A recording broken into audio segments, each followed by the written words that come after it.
İnkişaf Mərkəzinin direktoru, eyni zamanda filoloq Turan Hüseynovla birlikdə cavab tapmağa çalışacağıq. Xoş gördük Turan bəy, hər vaxtınız xeyir olsun. Hər vaxtınız xeyir olsun. Necəsiz Turan bəy? Çox sağ olun, çox sağ olun. İlk öncə soruşmaq istəyərdim sizdən. İnsan öyrənməyə nədən başlamalıdır?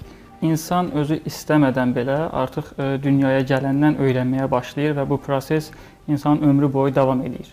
Əlbəttə, uşaqlıq dövründə, körpəlik dövründə bu öyrənmə şüurlu şəkildə olmur. Xüsusən gör-götür prinsipinə əsaslanır. İnsanın danışmağı öyrənməsi, yeriməyi öyrənməsi və s. kimi. Amma diqqətdən əsas yayılan bir məsələ var ki, uşaqlıq dövründə öyrənilən bu bacarıqlar insanın ömür boyu öyrənəcəyi bacarıqlar üçün əsas bir özül rolunda olur. Və çox təəssüflər olsun ki, bu özüldən biz az istifadə edirik.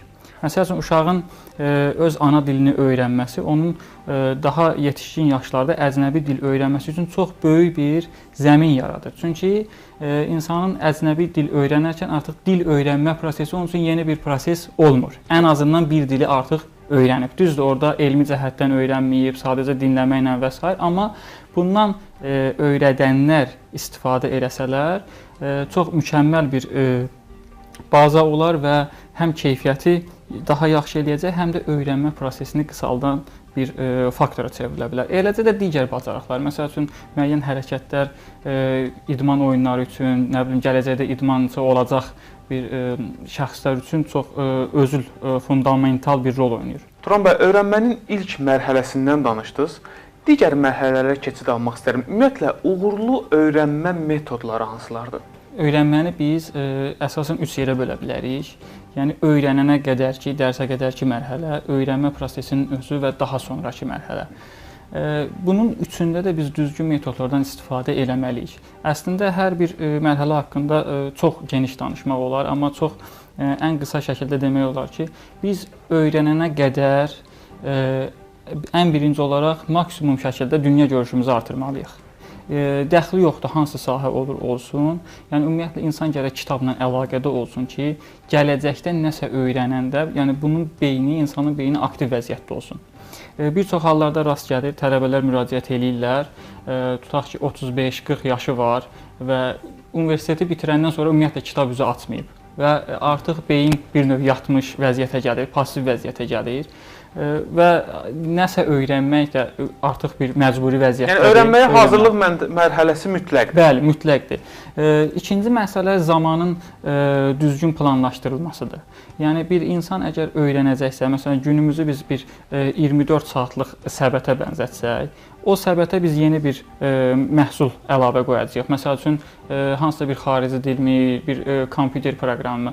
Deməli, biz o səbətdə bir boş yer yaratmalıyıq. Vaxtımızı sərf elədiyimiz az mühüm olan bir şeylər həmin səbətdən kənara qoymalıyıq ki, bu gəlsin səbətdə balanslaşdırsın. Əsas məsələ buradadır. İnsan vaxtın düzgün tənzimləyə bilsə, demək olar ki, öyrənmə prosesi çox rahat gedəcək.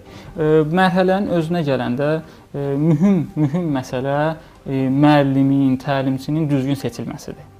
Burada insanın diqqət eləməli olduğu mühüm amillərdən biri ixtisaslı müəllimin olmasıdır. Yəni, bir çox hallarda biz görürük ki, qeyri-ixtisasdan gəlib hansısa bir sahədə təlimçilik edirlər, dərs deyirlər, hansı ki, heç bir ixtisas artırma kursu falan olmadan. Yaxşı olar ki, tələbələr, müəllimlər biraz araşdırsınlar, diplomun ixtisasına uyğunluğu falan. İkinci məsələ çalışqanlıqdır. Öyrənmə dövründə gərək insan vaxt oğrularına da imkan verməsin ki, onun vaxtını alsınlar. Bu yaxınlarda bir sorğu keçirdik və nəticədə bəlli oldu ki, insanlar əksəriyyət etiraf elədi ki, biz vaxtımızı sosial şəbəkədə israf eləyirik. Onun qarşılığında bir təklif eləmək olar internetsiz saatlar proqramı hər bir insan özünə təyin eləyə bilər. Məsələn, günün tutaq ki, başlanğıcında və sonunda yarım saat, məsələn, saat 9-dan 9:30-a qədər bütün internet bağlantılarını söndürsün insan.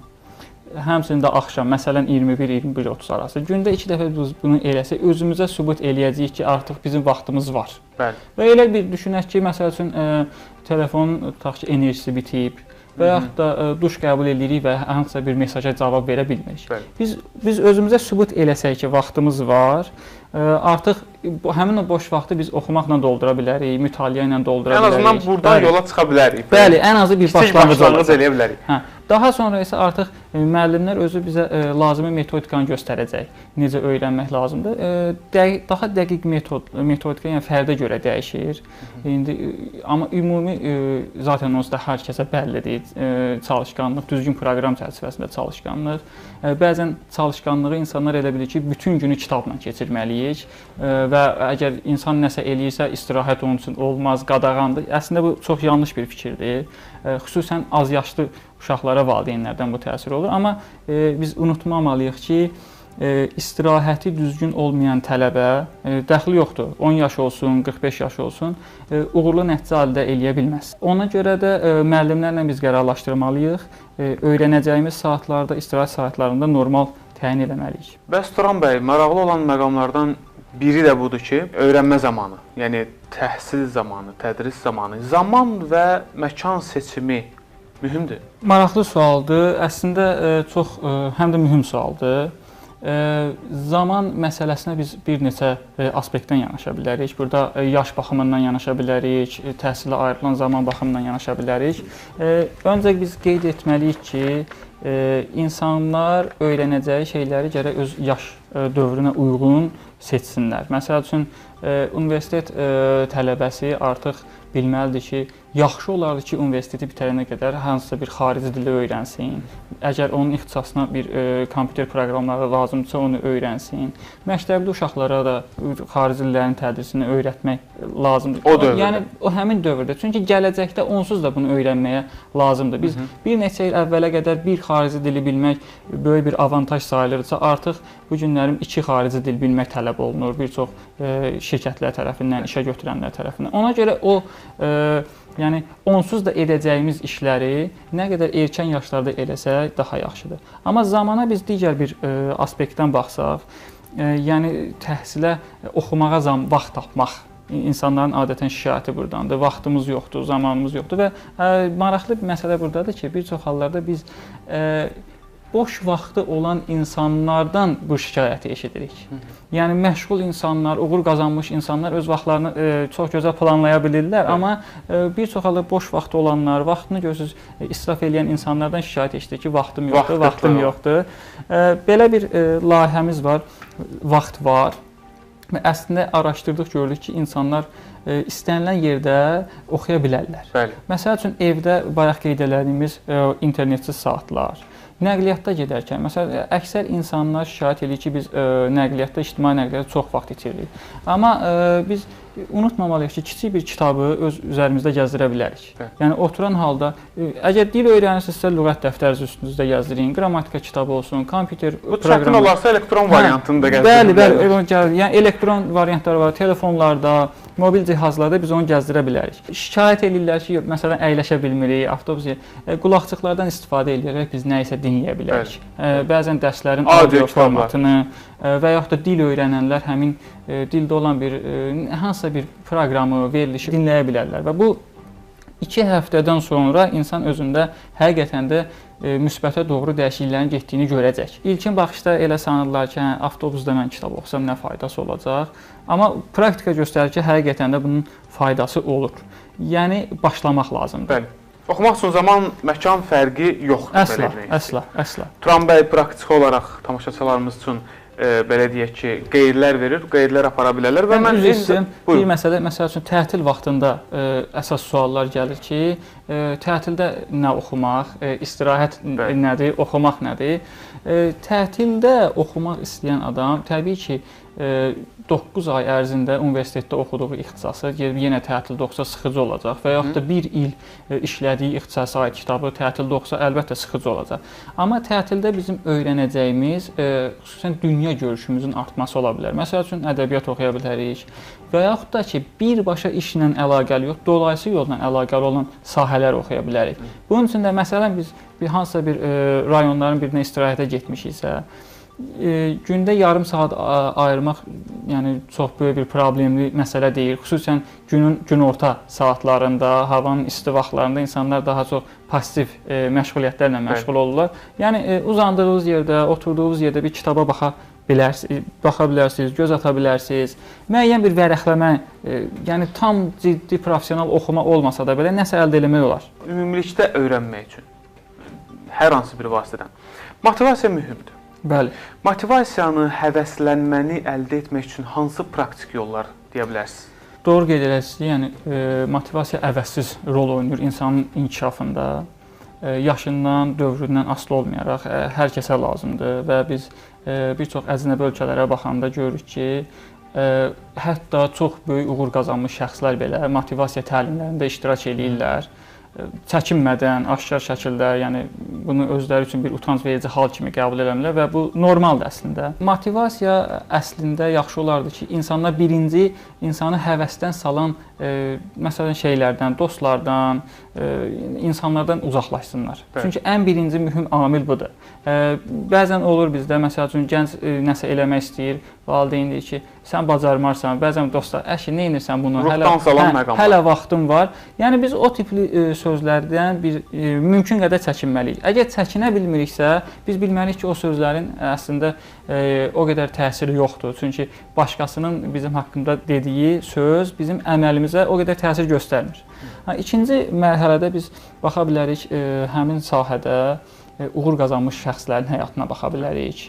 Həmin şəxslərlə mümkün qədər görüşlərdə iştirak edə bilərik. Bu gün çox əlçatandır, yəni internet vasitəsilə həmin şəxslərin müəyyən profillərinə, sosial şəbəkələrlə əlaqə saxlaya bilərik. Onlardan məsləhətlər ala bilərik. Öz müəllimlərimizlə, ixtisasda öndə gedən insanlarla əlaqələr yaradıb məsləhətlər ala bilərik. Bundan əlavə bəzən dostlar insana çox yaxşı motivasiya verirlər. Sən bunu bacararsan. Yəni insana gözəl ruh verən dostlarla müzakirələr eləmək lazımdır. Mütəmadi olaraq aldığımız nəticələri onlarla paylaşmaq lazımdır. Mütəxəssislərə bunu bildirmək lazımdır. Çünki mütəxəssis baxışı bizi daha düzgün yönləndirə bilər. Və siz təsəvvür eləyin, yəni sahəsində çox ölkədə 3 nəfərdən biri olan bir mütəxəssisin bizə afərin deməsi, bizi həvəsləndirməsi bizə çox böyük bir qol-qanat verəcək sanki. Turan bəy, nəsə addım atdıqda, öyrənməyə cəhd etdikdə uğursuzluqlarla yəni qarşılaşmaq da mümkündür. Bu ilk uğursuzluqdan sınan şəxslər necə bu yoldan çıxış yolu tapa bilər? Ümumiyyətlə uğursuzluqla qarşılaşmış şəxslər hansı çıxış metodlarından istifadə edə bilərlər? Ümumiyyətlə biz bir şey yadda saxlamalıyıq ki, uğura aparan yolun ilk dayanacağı uğursuzluqdur. Hətta belə. Bəli. Yəni buna hazır olsunlar. Təbii bir prosesdir. Yəni biz istənilən bir şəxsin karyerasına baxsaq, elə özümüzə baxsaq, iş həyatımıza, təhsil həyatımıza hamının müəyyən bir yerdə uğursuzluqları, hardasa bir yanılmaları, yanlış proqnozu, yanlış cavabı olub. Uğursuzluğu biz dünyanın sonu kimi qarşılamamalıyıq. Əslində belə bir fraza var. Deyir, mükəmməllik yanlışlıqlarla əldə edilir. Yəni yıxılmadan yeriməyi öyrənən insan yoxdur. Ona görə də bəzən olur, xüsusən gənc, məsəl üçün universitetin ilk illərində olan tələbələr üçün uğursuzluq böyük bir problem kimi qarşılanır. Əslində biz uğursuzluğu yəni bir gündəlik hadisə kimi baxmalıyıq. Təbii ki, uğursuzluğun səbəbindən biz araşdırmalıyıq. Yəni biri var ki, biz çalışmırıq və uğursuzuqsa, bu artıq bizim bir problemimizdir. Amma müəyyən yerdə bir yanlışlıq olub, müəyyən yerdə nəsə diqqətdən qaçıb və biz uğursuzluqla rastlaşmışıqsa, bunu biz böyük bir problem etməməliyik. Əksinə, biz bilməliyik ki, həmin bu uğursuzluq gələcəkdə daha yüksək məqamlarda bizim daha püxtələşmiş bir mütəxəssis kimi yetişməyimizdə böyük rol oynayacaq. Çünki artıq biz problemlə rastlaşırıq və gələcəkdə çünki yuxarı qalxdıqca bizlə üzləşən problemlərin təsiri də çox olur. Yəni böyük problemlərə qarşı biz bir növ hazırlıqlı oluruq. Bir çox hallarda görürük ki, çətinliyi özü dəf edən insanlar məsələn bir qrupa götürək, bir qrupda da götürək ki, məsəl üçün kimlərinsə köməkliyi ilə yol gedən insanlar. Onlar bir müddətdən sonra daha böyük problemlərlə rastlaşanda birinci qrup insan daha uğurlu olur və onların daha çox sayda üzvləri həmin o mərhələni keçə bilirlər. Amma ikinci qrup, o kömək vasitəsilə irəliləyən insanlar elə ilk problem qarşısında artıq donurlar və bir növ ruhdan düşürlər. Çünki onlar heç vaxt problem həll eləmək mərhələsini keçməyiblər. Ona görə uğursuzluqdan qorxmaq lazım deyil. Biraz da bilirsiniz, uğursuzluq və ya da yanlışlıq bəzən ixtisaslara görə, sahələrə görə dəyişir. Məsələn, dəqiq elmlərdə, tutaq ki, hansısa bir riyazi məsələdə bir səhv olsa, biz heç vaxt düzgün nəticəyə çata bilməyəcəyik. Təbii ki, o sahələrdə biz daha diqqətli olmalıyıq. Amma məsələn, humanitar elmlər olsun. Tutaq ki, bizim bugün verilişdə hansısa bir sözü səhv işlədiriksə, biz dərhal onu düzəldə bilərik və səhv olmamış kimi davam eləyə bilərik. Yəni, sahəyə baxmaq lazımdır. İndi mən tutaq ki, bir sözü səhv işlətdim, artıq o mənim bütün halıma təsir eləsin və bütün biz verilişi yarımçıq saxlayaq. Bu biraz gülünc və ziddiyyətli görünərdi. Amma normal ağıl bunu deyir ki, oldu da, yəni heç kəs səhvdən sığortalanmayıb. Əlbəttə, səhv gərək tənbəllik üzündən olmasın, bir də laqeydlik üzündən olmasın. Amma professional insanların hamısında səhv olub, olacaq. Yəni, bugün səhv eləmiriksə, bu o demək deyil ki, biz ömür boyu səhv eləməyəcəyik. Yəni, qorxmaq lazım deyil, təbii bir hadisə kimi baxmaq lazımdır və ilk şansda biz o səhvi aradan qaldırmalıyıq. Öyrənmə prosesində qarşılıqlı tərəflər var, bunu hər kəs bilir. Öyrədən, öyrənən, müəllim və tələbə. Və tamaşaçılarımız üçün bu məqamda qeyd eləmək istəyirəm ki, qonağımız Cambridge Universitetinin TKT sertifikatını almış beynəlxalq dərəcəli müəllimdir və bu məsələdə onun fikri, belə deyək, mənim üçün də tamaşaçılar üçün də çox maraqlı olar. Buyurun, Turan bəy. Ümumiyyətlə, qeyd elədiyiniz kimi, təhsil sırf iki tərəfli bir prosesdir. Öyrədən və öyrənən arasında baş tutmalıdır. Bəzən uğursuzluq olanda tərəflər bir-birini günahkar çıxartmağa çalışır. Amma biz unutmamalıyıq ki, burada hər iki tərəfin payı demək olar ki, bərabər bölünüb 50-50-yə. Həm müəllim uğurlu müəllim olmalıdır, yəni öz ixtisasında peşəkar olmalıdır. Həm də tələbə də, yəni çox çalışqan bir tələbə olmalıdır. Yaxşı müəllim və yaxşı tələbə birliyinin nəticəsi mütləq şəkildə uğurla nəticələnəcək. Biz ona görə də burada hansısa bir tərəfi məsuliyyət baxımından daha çox yükləməli deyilik. Burada sırf müştərək şəkildə bir proses gedir. Hər iki tərəf uğur gözləyir. Tələbənin uğuru təkcə tələbənin uğuru deyil, həm müəllimin uğurudur. Yəni, müəllim bəlkə də tələbədən daha çox sevinir öz uğurunu görəndə. Həm də ki, müəllimin adıdır, müəllimin sanıdır, müəllimin şöhrətidir tələbə. Bu baxımdan biz hansısa bir tərəfi mütləq şəkildə məsul adlandıra bilmərik. Yenə paralel şəkildə gedir proses və hər iki tərəf bu nəticəyə cavabdehdir. Əlbəttə, üçüncü tərəflər var. Məsəl üçün, valideyn ola bilər, tələbənin ailəsi ola bilər. Bəzən təhsil mərkəzlərində təşkil olunan tədbirlər kimi təhsil mərkəzi özü üçüncü tərəf olaraq çıxış eləyir.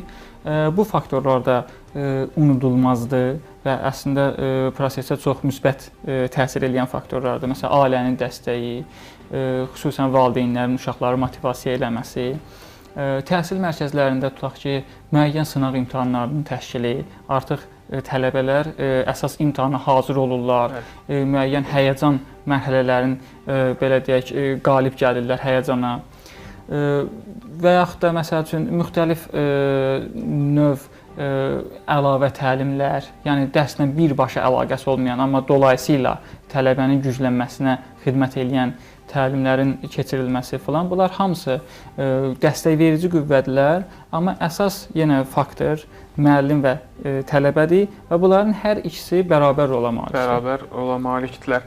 Turan bəy, bəs çalışdığımız təqdirdə, uğur qazanmaq istədiyimiz təqdirdə olur ki, öyrənə istədiyimizə çata bilmirik.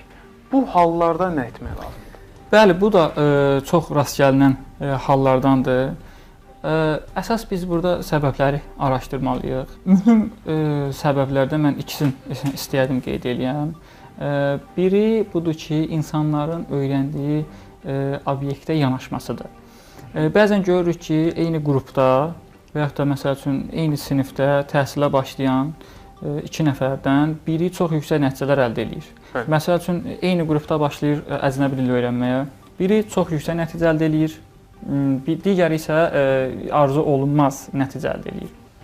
Araşdıranda görürük ki, uğurlu şəxs həmin öyrəndiyi məsələni qoyub həyatının ilk planına. Digər bir şəxs isə bunu ilk cərgə qoymayıb. Məsəl üçün dostları ona zəng eləyəndə yox deyə bilməyib. Bəli. Hansısa istirahət təklifi gələndə yox deyə bilməyib. Amma uğur qazanmış şəxs o yox deyə bilib. Bəli. Ona görə də təbii olaraq nəticədə bu göstərilir, özünü göstərir. Bir mühüm məsələ budur. Yəni biz əgər bir şeyə başlamışıqsa buna görə professional şəkildə başlayaq, qurbanları verə bilək. İstirahətimizdən, yatmaq saatımızdan, yemək saatımızdan, əyləncəmizdən. Təbii ki, biz demirik ki, əyləncə tam yığışdırılsın. Bayaq qeyd etdiyim kimi, yəni istirahətsiz təhsilin nəticəsi zəif olacaq. Amma qurbanlar verməliyik. Bir faktor. İkinci məsələ buradadır ki, zaman məsələsidir. Əksər hallarda biz bayaq da qeyd elədiniz, hər şeyi gərək vaxtında öyrənək. Vaxtında öyrənməməyin acı nəticələri ilə rastlaşırıq. Belə ki, iş dövrünə qədəm qoymuş şəxslər məcbur olurlar işdən sonra yorğun halda gəlirlər öyrənməyə. Təbii ki, bir yorğun olmayan insanla yorğun insanın işinin nəticəsində böyük bir fərq olacaq. Bəzən ailəli, xüsusən övladı olan insanların nəsə öyrənməyi biraz çətin olur. Çünki evdə mümkündür ki, böyük bir şəraiti olmasın, kiçik ev olur, uşaqlar mane olur, onların dərsləri, ev tapşırıqlarını hazırlamağına. Bu nəticələr bəzən səbəb olur ki, biz dəfələrlə nəyəsə başlamağa məcbur oluruq. Bir şeyi yadda saxlamaq lazımdır ki, birinci hal fərdin özünün təqsiridirsə, ikinci halda bu bizim özümüzün təqsiri deyil. Birinci halda biz məsələni özümüz düzəltməliyik, ikinci halda ruhdan düşməməliyik. Yəni mümkün qədər məsələn öyrənmək heç zaman gec deyil, heç zaman gec deyil və biz iş yerlərindən müraciət eləyib öyrənmək üçün vaxt ala bilərik. Bəzən olur tələbələr birbaşa iş yerindən qoşulurlar onlayn şəkildə dərslərə. Bəzən müəllimləri dəvət edirlər iş yerlərinə. Çünki işçinin uğuru həmin təşkilatın uğurudur.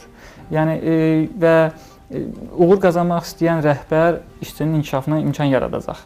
Sadəcə bəzən biz çəkinirik bu təklifləri yuxarı təbəqələrə verməyə. Amma onu məsəl üçün işçilər öz müdirlərinə bildirsələr, böyük ehtimalla həmin şans yaranacaq.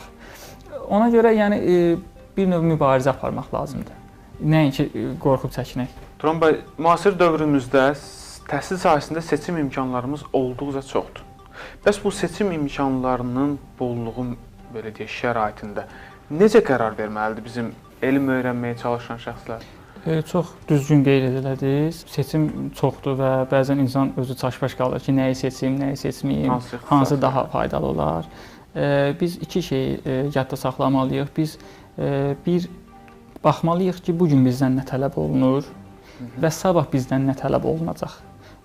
Bu günə biz cavab verə bilməliyik. Bu yəni aydın məsələdir. Bu gün məndən işdə nə tələb olunursa, mən onu öyrənməliyəm.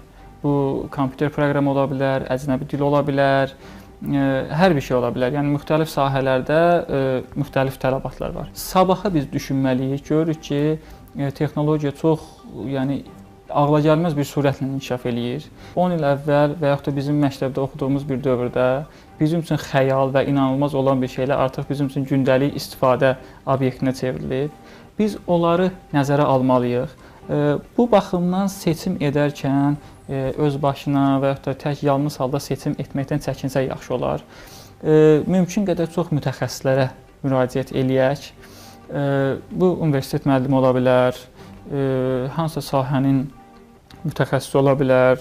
Biz onlara yanaşmalıyıq, yaxınlaşmalıyıq, problemlərimizi deməliyik və sahə üzrə gələcəkdə nələr gözlənilir, gələcəkdə bizdən nələr tələb olunacaqsa biz onları öyrənməliyik. Bir şey ki, gələcəkdə bizdən soruşulmayacaq. Məsəl üçün, mən bugün tələbiyəm, sabah iş intervyusuna gedəndə bugün oxuyacağım bir şey soruşulmayacaqsa məndən və mən onu işdə istifadə edəcəm, bu artıq vaxt itkisi deməkdir.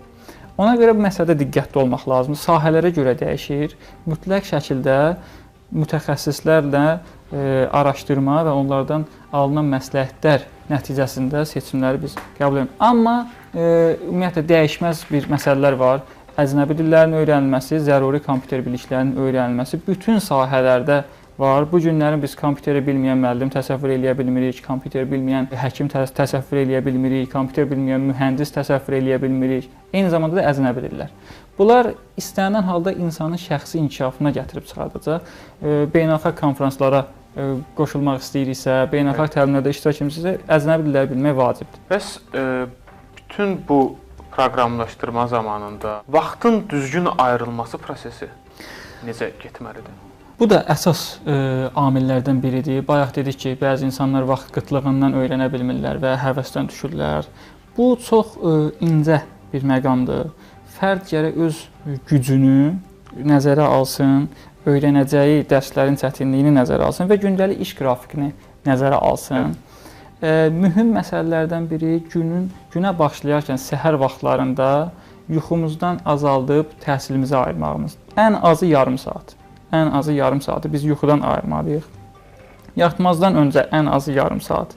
Yenə də biz yuxumuzdan qısaltmalıyıq ki, təhsilimizə ayıraq. Əlbəttə, universitet tələbələri olsa, bunlar demək olar günün ikinci yarısında boş olurlar. Daha gözəl proqram qura bilərlər.